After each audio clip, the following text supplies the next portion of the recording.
After a long 5 months, late-night talk shows are back, and the many hosts seemed excited to get back on the air. Jimmy Fallon, Jimmy Kimmel, Stephen Colbert, and Seth Meyers made their long-awaited returns to their respective shows on Monday, celebrated the end of the strike, and praised their writers in hilarious, joyful, and heartfelt monologues. The returns come following the UGA reaching a deal with the AMPTV last week after the longest writers' strike in decades.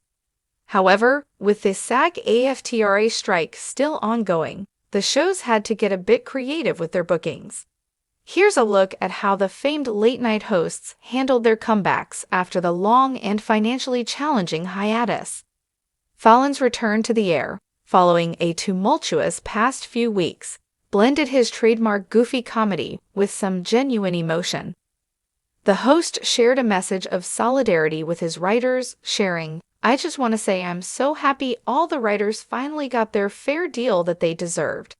You got to hand it to them. Only writers would spend all summer fighting to go back to the office."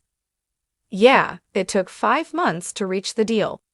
The stalemate finally ended when the studios realized, "We've got to end this now, or it's another 3 months of watching Suits." Fallon also quipped, "It was kind of weird coming back after being gone for 5 months. The studio was empty for so long, NBC converted it to a spirit Halloween."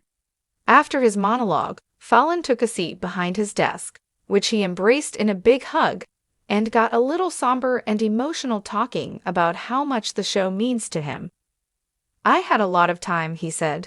5 months was a lot of time to really just sit and think, and I finally just took a moment, and I just realized how grateful I am for all of this and for this show. Oh, it feels good to be back."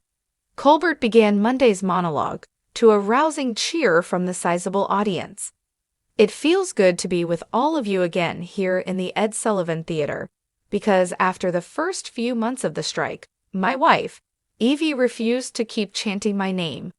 But now the writer's strike is over with a new contract that includes protections against AI, cost of living increases, better pay for streaming. Plus, thanks to the picket lines, my writers got fresh air and sunshine, and they do not care for that," Colbert said. "Now they are back safely in their joke holes doing what they do best, making my prompter word screen full of good and haha."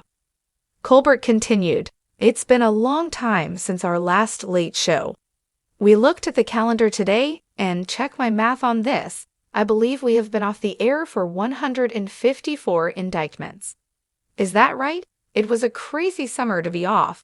However, he doubled up his monologue length to be able to cover all the biggest news bullet points from their time on hiatus.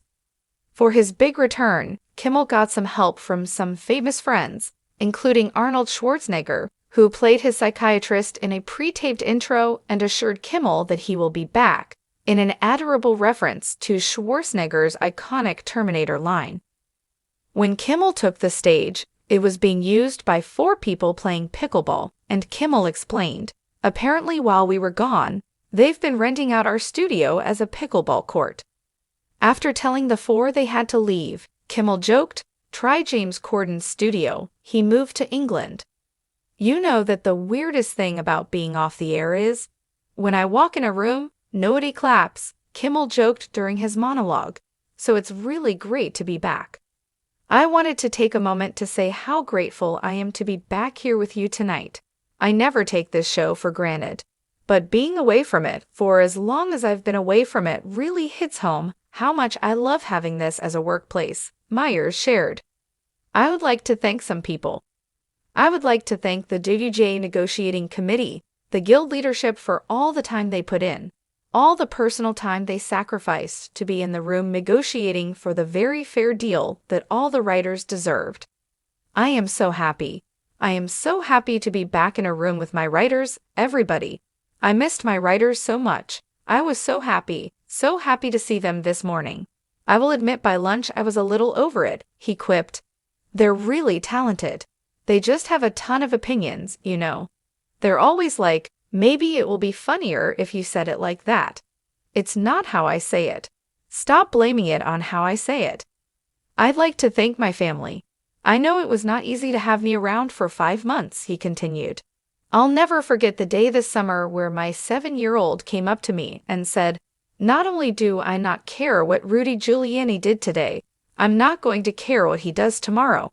And while I hear that, I do feel like he's missing out.